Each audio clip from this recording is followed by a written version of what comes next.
धुले शहर में संविधान बचाओ देश बचाओ जनसभा समाजवादी पार्टी के महाराष्ट्र प्रदेश अध्यक्ष आमदार अबू आसिम आजमी साहेब धुले शहर के इंडिया इनलाइस के उम्मीदवार इरशाद भाई जहागीरदार गुड्डू भाई काकर कैलाश चौधरी कार्यकर्ता पदाधिकारी और हजारों के संख्या में नागरिक मौजूद थे।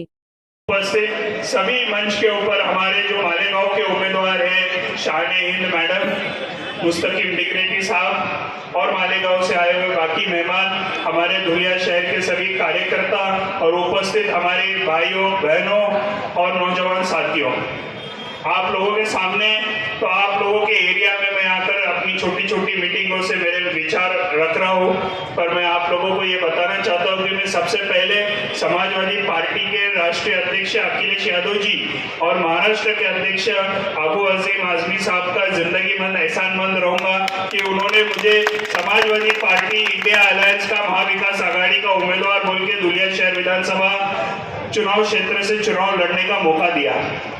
और दूसरी बात मैं आप लोगों को ये बताना चाहूंगा कि मैं एनसीपी से अजीत पवार जी के साथ मेरे गहरे संबंध रहने के बाद भी मैं वो पार्टी छोड़ के समाजवादी पार्टी ज्वाइन करने का क्या कारण था, तो इसमें नबी के शान में जो गुस्ताखी हुई और जिसने गुस्ताखी किया उसके स्टेज पे बैठ के महाराष्ट्र के मुख्यमंत्री एकनाथ शिंदे जी ने बोला कि मैं आपके बाल को धक्का लगने नहीं दूंगा।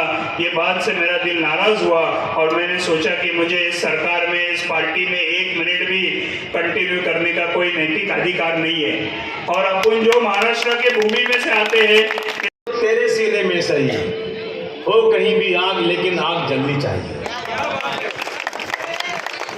साथियों, मैं सुबह सवेरे फजर की नमाज पढ़ के सीधा गाड़ी में बैठा हूं कि आज मुझे जाना है इरशाद के पास। यकीन जानना, मैं जब आज यहाँ मिला प्रेस वालों से और लोगों से मिला तो मुझे नहीं मालूम था कि इरशाद से लोग इतनी मोहब्बत करते हैं। यकीन जानिए, एक एक प्रेस वालों ने मुझे कहा, अबू आसिम साहब आपने बहुत उम्दा उम्मीदवार को अब की बार यहाँ मुंतखब किया है। मेरी दूसरी उम्मीदवार यहाँ बैठी मालेगांव से लोग टेलीफोन कर रहे हैं, आसिफ भाई अब की बार शान-ए-हिंद को कोई माई का लाल हरा नहीं सकता।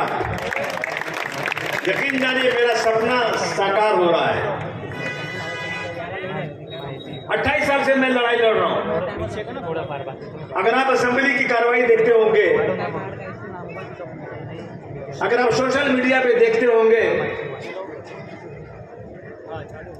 मैं असेंबली में इन फिरका परस्तों की आंख में आंख डालकर बात करता हूं कि नहीं करता हूं? बोलिए, करता हूं नहीं करता हूं? मुझे मर्दों की जरूरत है, मजबूत मर्दों की। मुल्क की हालत बहुत खराब है। हमें याद है, हम जब बचपन में गांव में रहते थे तो जब नमाज खत्म होती थी मस्जिद से, तो हिंदू औरतें अपनी गोद में बच्चे को लेकर खड़ी रहती थी, गिलास में पानी लिए हुए। कितना अकीदा था उनका मुसलमानों के ऊपर, कितनी मोहब्बत थी उनको मुसलमानों से कि जो नमाज पढ़ कर आए हैं, अगर ये दुआ कर देंगे तो मेरा बच्चा बगैर दवा के अच्छा होता है। क्या मोहब्बत थी दोस्तों। ये देश गुलाम था। हिंदू, मुसलमान, सिख, ईसाई सब ने कंधे से कंधा मिलाकर इस देश की आजादी की लड़ाई लड़ी। वो अंग्रेज जिसका सूरज कहीं डूबता नहीं था, उस अंग्रेज के दांत खट्टे कर दिए हमारे मुल्क के लोगों ने। 15 अगस्त 1947 को देश आजाद हुआ। हिंदू मुस्लिम साथ साथ थे, लेकिन जिस दिन आजादी